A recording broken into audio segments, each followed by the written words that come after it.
The first thing to know about airplane food is that it actually does taste different if you were to eat it on the ground than it does eating it in the sky. Both our senses of smell and taste are altered when in the sky due to the low humidity of the air in the cabin. The dry cabin air causes up to a 30% reduction in our ability to taste sweet and salty flavors. Which brings me right into my next point. The in-flight meal probably has more calories than you would expect. Airplane food is often loaded with salt, sugar, and other additives to compensate for our loss of taste during a flight. And not only does the food tend to be more calorically dense than you would expect, passengers also seem to eat much more during the time period on a flight than they would in the same time period on the ground. This could be due to the decrease in taste, leaving you less satisfied and craving more food, or the fact that you're watching TV, or maybe because you are nervous or perhaps simply bored.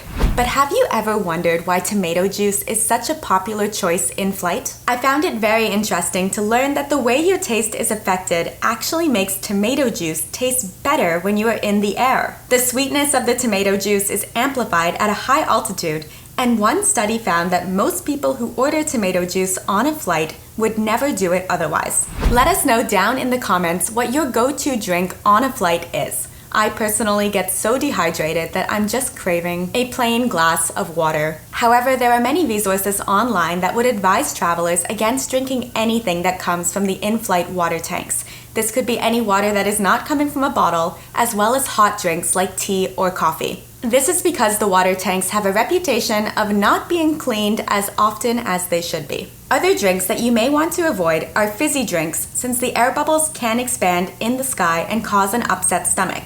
Alcohol is another one that can further dehydrate you and contribute to a worse case of jet lag. Enough about the drinks, back to the food. Many passengers don't know that they can actually ask for a second meal, and usually they have a pretty good chance at getting it. In-flight meals can only be heated once and then either need to be eaten quickly or they end up thrown away. There is, of course, no guarantee that there will be a meal left over or that the flight attendant you ask is going to be willing to give you one. You can, however, increase your chances of getting a second meal by choosing a seat near the back of the plane. The back of the plane is where the flight attendants tend to be during the flight, so it gives you easy access to them.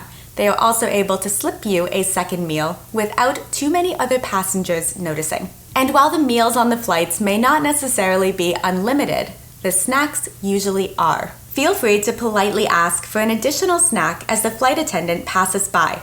You should be able to get one, assuming the supplies aren't running low. And on long-haul flights, they often have a snack table or tray that is available to passengers to come and grab any snacks that they would like at the back of the plane. You can also usually pick up additional drinks for free if the in-flight beverage service has ended. This snack table at the back of the plane is not on all flights, but I do find on my long-haul international flights there usually is one. And if you are not too excited about the in-flight meal options or the snack options, there are a few other things that you can do to improve your dining experience. When an in-flight meal is included with your ticket, you are often able to request a special meal at the time of booking. And there are dozens of options for special meals, from vegetarian to low sodium to halal.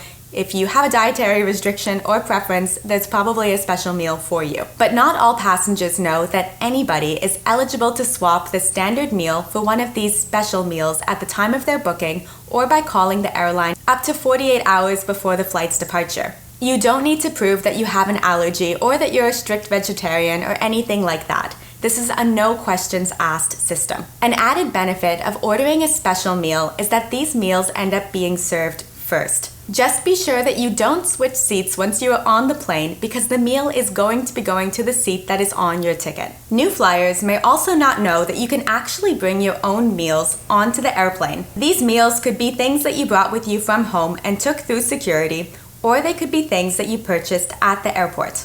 And there is no formal rule on how much liquid or how much food you are able to bring with you onto the airplane. So that means you could bring a soup or a coffee without being subject to the liquid limit restrictions that you would have at the security checkpoint. So whatever quantity of food or liquids you decide to purchase at the airport after security can be brought onto the plane. And then regardless of if you choose to eat the airline food or bring your own food, Just be sure to sanitize the tray table before putting anything you plan to consume on top of it.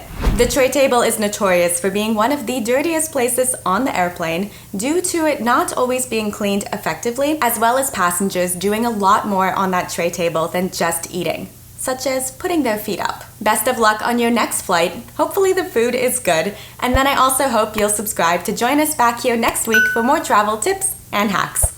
Bye.